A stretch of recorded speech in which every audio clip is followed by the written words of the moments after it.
కరివేపాకు కారపొడి అండి. హాయ్ అండి, అందరూ బాగున్నారా? అందరూ బాగుండాలి, అందరిలో నేను ఉండాలి. కరివేపాకు కారం కొట్టుకుంటే ఈ చలికాలం చాలా బాగుంటుంది.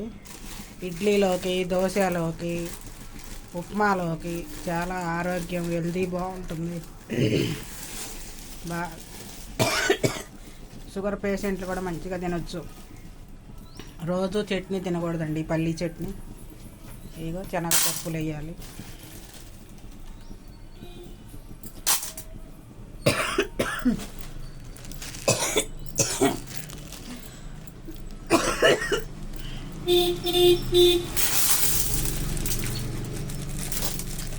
మినపగుళ్ళు,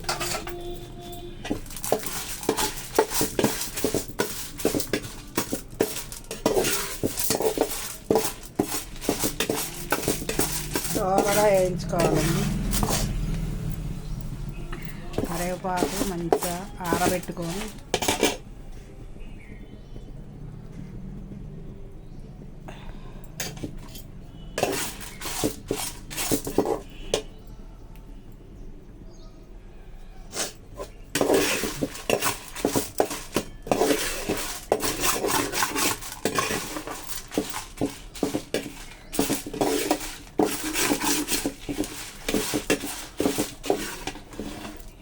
మీడియం మంట మీద వేయించుకోవాలండి, దోరగా మాడకుండా.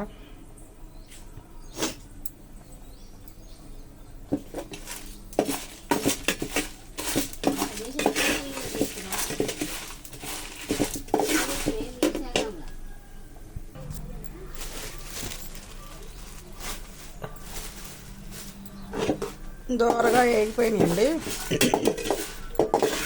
ఇలా రావాలి, గోల్డ్ కలర్ రావాలి. మినపప్పు, పల్లీలు, శనగపప్పు, మినపగుళ్ళు ఆడిపోకుండా ఇలా దోరగా మంచిగా సన్నపు తెగ వేయించుకోవాలండి. కరివేపాకు కారం చాలా మంచిదండి, ఆరోగ్యానికి హెల్దీగా ఉంటుంది. కష్టం అనుకోకుండా మంచిగా చేసుకోవాలి.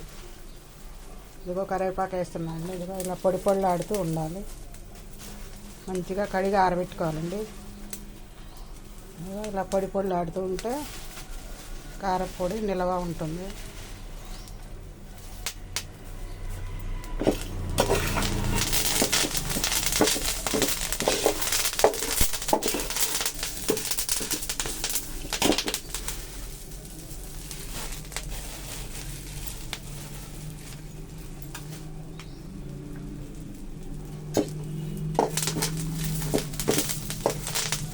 ఆడకుండా వేయించుకోవాలండి. చాలా బాగుంటుందండి.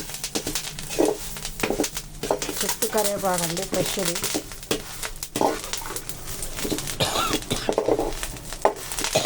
చెట్టుది కోసి ఆరబెట్టాలి.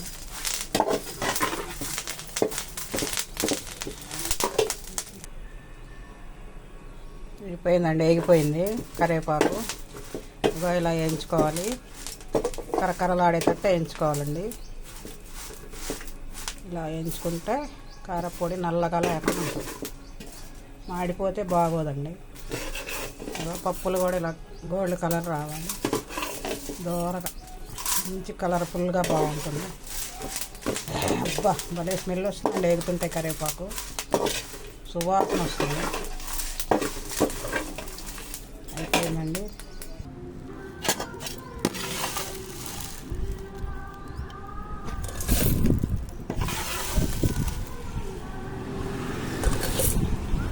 మిక్సీ పడుతున్నానండి.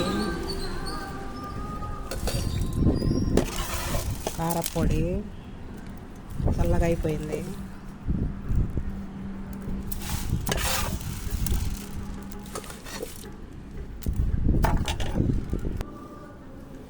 సాల్ట్ వేస్తున్నాను.